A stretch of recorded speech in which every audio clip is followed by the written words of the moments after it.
You're a little bit concerned about the money being spent on job seeker, job keeper, money flowing out of the federal government. It seems to supposedly alleviate the Great Depression. You're pretty concerned about it. Tell us why. Very concerned, Rowan. Coronavirus has really done a lot of damage to our industries, manufacturing jobs, the people now on the unemployment queues. The government had to do something to prop up those people that lost their jobs because they introduced JobKeeper. And that pays people $1,500 a fortnight, and that connects them with their workers, with the employment. But they also brought in JobSeeker. So those people that are looking for work, they're receiving $550 a week. Now, on April the 27th, we had New Start allowance in Australia. It was about $282 a week. I have advocated it should have got an increase, but not to the increase of what the government has given them, and that's up to $550 a week. Now, as of April the 27th, there were 727,000 people on New Start allowance that are now called Job Seeker allowance, getting $550 a week. A welfare budget which included the pensions, age pensions and other welfare that we pay on the country, is basically before coronavirus was 180 plus billion, nearly 1/3 of our budget paid on welfare. Since the government has actually increased the welfare now to $550 a week, and it's gone up to 1.22 million people on JobSeeker, I believe that we're going to have trouble in paying this debt back because it's estimated it could be $1.5 trillion in debt. Oh, Jesus.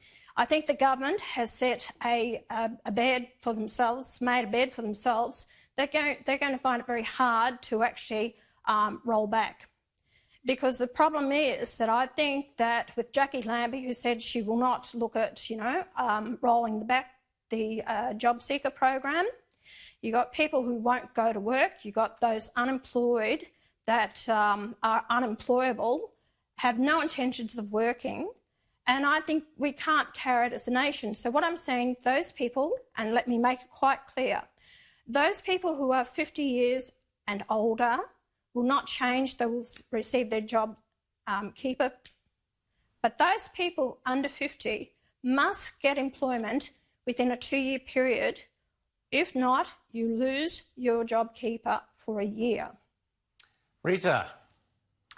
Well, it's also unfair, isn't it, Pauline? Because in some circumstances, those on JobSeeker are getting more than those on JobKeeper, because JobKeeper, you pay tax on the money you're receiving, and with JobSeeker, you qualify for all sorts of other benefits like rental assistance, cheaper medication, all sorts of other discounts that come with it. And again, is that going to create any incentive for people to get back in the workplace once the economy reopens and things are up and running?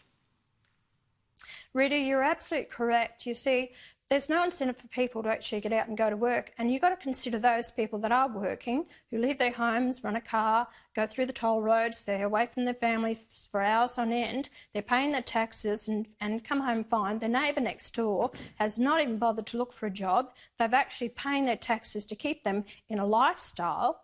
And of course, it's not a great lifestyle, and I'll admit that, but it's their choice. And when you have the farming sector in Australia that can't get fruit pickers, you've got 2.2. Prior to the coronavirus, we had 2.2 million foreign visa holders in Australia who can work.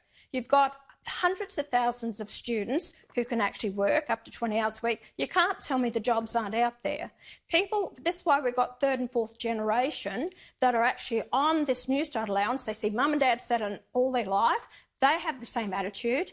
Their appearance, the way they go looking for jobs, they know they're not interested in getting a job. It's just tick the box.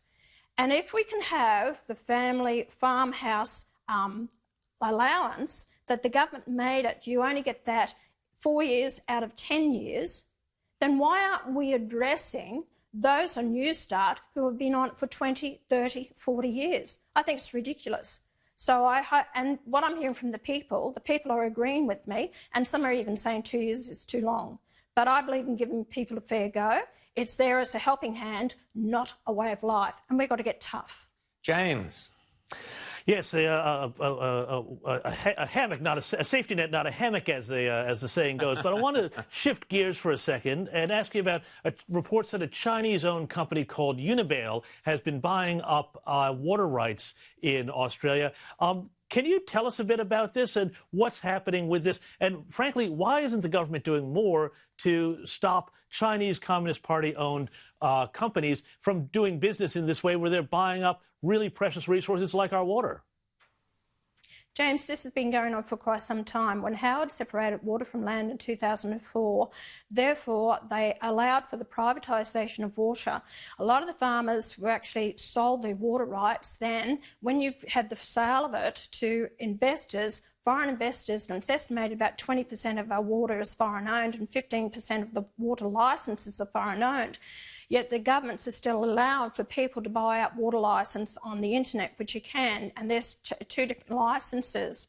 Now, we are absolutely stupid to allow any foreign ownership of our water in this country, and we should actually go back to the old way it was. If you own land, you have actually water rights. If you don't own land, you should not have water rights to buy and sell on the market. And this is why a lot of the farmers are going under. They can't afford the water, and it's been an absolute disgrace. The government's done nothing about it. That's why you've got so many problems with the Murray-Darling Basin plan. And, water belongs to the people of this nation, not foreign interests to make a lot of money out of it. Pauline, I want to quickly ask you, suicide, something you've often talked about and been concerned about, as we all are. Suicide rates in Australia are forecast to rise by, sadly, up to 50% due to the economic and social impacts of the coronavirus. Let's hope that isn't the case. But research does suggest that, and mental health experts have suggested that we may end up seeing that the suicide impact, the mental health impact, is worse than the virus itself. Your thoughts on that? It is so upsetting, Rowan. This last week I've heard of 2 fathers that have taken their life due to the family law court process, and I believe that it will be worse. I'm so angry with women out there, and fathers for that matter, who are denying the other parent access to see their children, using the coronavirus as an excuse. It's disgusting. And until the courts get hard on these people who contravene the orders, nothing will change. They can rush this program through and get the backlog that's happened because there's been a 40% increase. Nothing will change. But talking about the coronavirus also, I want to say that in Queensland, I'm absolutely disgusted with our Minister for Health, Stephen Miles. I sent him a letter last week because a woman that I know has been hemorrhaging for the last 6 weeks, where she collapses. She goes up to the hospital. She needs a hysterectomy urgently. They say, no, it's going to be another month or 2. She's been waiting for 2 years. Stephen Miles, I sent an email. I wanted to talk to him. They don't return my phone calls. And this is what I find with the ministers in the Labor Party in Queensland, will not just pick up the phone and talk to me, because they know damn well they can't just brush me off, and I will be asking tough questions. So I'll say to Stephen Miles out there, get your act together, open up the hospitals for these emergency surgeries, because the husband of this wife is beside herself that she collapsed. She goes up to the hospital. He had to go and buy the iron infusion from the chemist to take it back up to the hospital to give it to her. So this is the state. Coronavirus is not necessarily a death sentence, but the way they're treating the people in this country who need this surgery done, that possibly could be a death sentence to them.